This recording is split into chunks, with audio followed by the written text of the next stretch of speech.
यहाँ आकर के हमको बहुत कुछ जानने को मिला।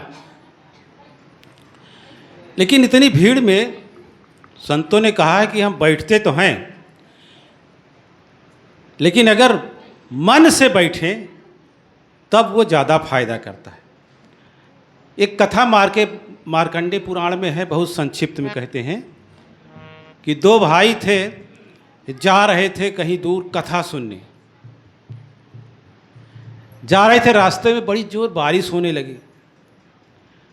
दोनों भीगने लगे तो देखा एक सामने एक मकान है, उसी में चले गए। जाके देखते हैं तो वो मकान वैश्या का है। अब बड़ा परेशान हुए, पानी बरस रहा है, कैसे करें। जो छोटा वाला भाई था वो बोला, भाई मैं यहाँ नहीं रुकूंगा, मैं जा रहा हूँ जहाँ कथा हो रही, कथा सुनूंगा। बड़ा वाला बोला, भाई इतनी पानी में कहाँ जाओगे, भीग जाओगे, परेशान हो जाओगे, बुखार हो जाए। कहे नहीं नहीं नहीं, मैं यहाँ नहीं रुक सकता, ये स्थान सही नहीं है, वैश्या का घर है। वो नहीं माना, चला गया। जहाँ कथा हो रही थी वहाँ कथा सुन रहा था, वो वहीं रुक गया। अब रात में जो कथा सुनने गया था वो सोच रहा है कि वो वैश्या के यहाँ है, क्या क्या हो रहा होगा, क्या वहाँ नाच गाना हो रहा होगा, क्या आनंद हो रहा है। और जो यहाँ पे जो रुक गया था वैश्या के घर में, वो कह रहा है मैं कितना अभागा हूँ, वहाँ गया होता तो कितना बड़ा भगवान की कथा सुनता, अच्छे अच्छे वचन सुनता महापुरुषों के। सुबेरा हुआ, दोनों एक साथ मिले। ये कथा है, पुराणों की कथा है, आप काल्पनिक मानिए, लेकिन उसमें कुछ संदेश रहता है, संदेश। तो दोनों जा रहे थे, अचानक बिजली गिरी, दोनों मर गए। जब मर गए तो यमराज जी के यहाँ गए। उनका जो पाप पुण्य का लेखा जोखा हुआ, तो जो भाई वैश्या के यहाँ था उसका लिस्ट में नाम सबसे ऊपर था, और जो कथा सुन रहा था उसका नाम सबसे नीचे था। अब उसने कहा कि भैया कुछ गड़बड़ हो गया है आपके हिसाब करने में, मैं तो वहाँ कथा सुन रहा था भगवान का, और मेरा आपने लिस्ट में, पुण्य के लिस्ट में नीचे रखा है, और जो वैश्या के घर में थे वो। तो धर्मराज जी ने कहा, भैया मुझे इससे कोई मतलब नहीं कि वैश्या के घर में हो या कथा सुन रहे हो, आप मुख से भगवान का भजन कर रहे हो, कान से सुन रहे हो, मुझसे इससे मतलब नहीं है। शरीर से कहाँ बैठे हो, आप मन से कहाँ पर हो, ये ज़्यादा मायने रखता है। आप मन से किस जगह पर हो वो ज़्यादा मायने रखता है। शरीर से हैं, बाणी से यहाँ बोल रहे हैं, कान से शब्द भी सुन रहे हैं, लेकिन मन हमारा कहीं और है। बहुत सारे लोग यहाँ भी होंगे, यहाँ सोच रहे होंगे कि आज मेरा घर पे नुकसान हो रहा है, होगा। तो महापुरुषों, ये है कि हम यहाँ आए तो मन से सुने। बड़ा सुंदर माहौल चल रहा है, सभी देवी देवता की पूजा हो रही है। बहनों ने तो इतना बढ़िया बढ़िया बात कही कि जिंदा माँ को हम जो है नहीं कर रहे हैं, और जो माटी की बनाई हुई है उसी को कर रहे हैं। ये सब बातें यहाँ ही समझाई जाती हैं। ये सत्संग में इतना खुल के बोला जाता है, नहीं तो बाकी जगह तो आप बोल भी नहीं सकते। सच क्या है इसका अन्वेषण यहाँ होता है। जैसे भाई साहब ने अभी एक कथा सुनाई, वो गरुड़ जी की कि वो नाग फांस में बन गए थे भगवान राम। तो ये हम पढ़ते हैं, सब ने पढ़े हैं, रामायण में, रामचरितमानस में यही है। लेकिन आप ओरिजिनल रामायण पढ़िए तो वहाँ पे वो कोई कथा नहीं है। राम जी लक्ष्मण जी जो घायल हुए थे वो सांप के काटने से नहीं हुए थे, वो बाण मारा था, उस बाण में नाग का जहर बुझाया हुआ था।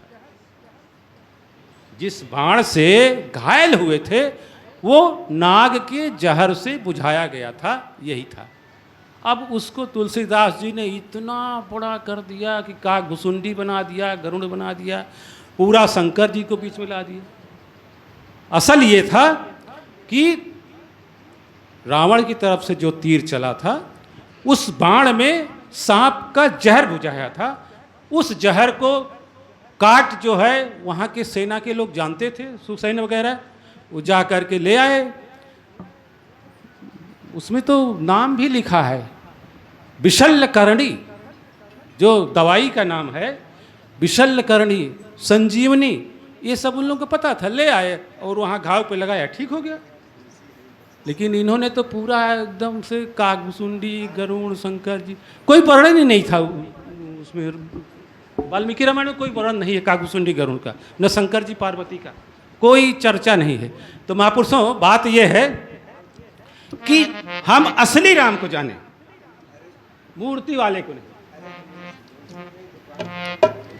क्या कहते हैं,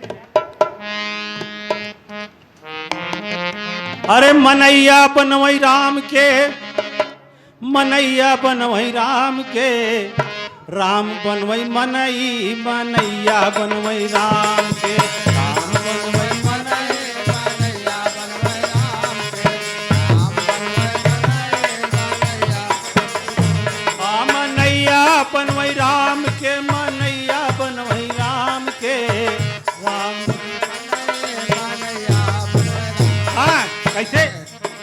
राम के बनावल मनई बोलई और डोलई, राम के बनावल मनई बोलई और डोलई, राम के बनावल मनई बोलई और डोलई, राम के बनावल मनई बोलई और डोलई।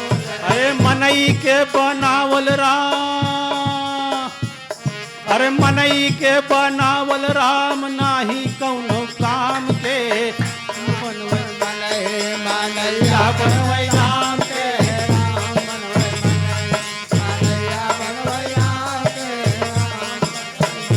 आ मनई के बनावल राम नाही कौनो काम के, राम बनवई मनैया बनवई राम के, राम बनवई मनैया बनवई राम के, काका बनवई। हर दुर्गा देवी, दुर्गा देवी काली बनावई हनुमान के, दुर्गा देवी काली बनावई हनुमान के, जाय के बजरिया में बेचई अच्छे दाम पे, जाय के बजरिया में बेचई अच्छे दाम के, राम बनवई मनई, मनैया बनवई राम के, राम बनवई मनैया बनवई राम के। हाँ महापुरुषों, बात यह है, हम भगवान की पूजा करें, लेकिन मूर्ति की पूजा भी नाजायज नहीं है, गलत नहीं है। लेकिन कौन सी मूर्ति की पूजा करनी चाहिए? जो ईश्वर ने बनाई मूर्ति है उसकी पूजा करनी चाहिए। परमात्मा की बनाई मूर्ति की पूजा वैध है, अच्छी है, उसी के करना चाहिए। अब आदमी ने बना दिया तो वो तो अवैध है, वो किसी काम की नहीं है। वो आपको खिलाओगे तो लड्डू खाएगी भी नहीं, कुछ नहीं करेगी। अब परमात्मा की बनाई मूर्ति, बहनों ने कितना बढ़िया कहा कि माई के लिए हम कितना लड्डू लेके जा रहे हैं, चुनरी लेके जा रहे हैं, यहाँ पे खिलाओ माई खाएगी, पानी पिलाओ पानी भी पिएगी, चुनरी चढ़ाओ तो चुनरी भी खाएगी। इसलिए हमको परमात्मा की बनाई मूर्ति की पूजा करनी चाहिए। और जो हम लोगों ने यहाँ बना करके, ये तो भाई ऐसे ही है। प्यार से बोले सद्गुरु महाराज जय।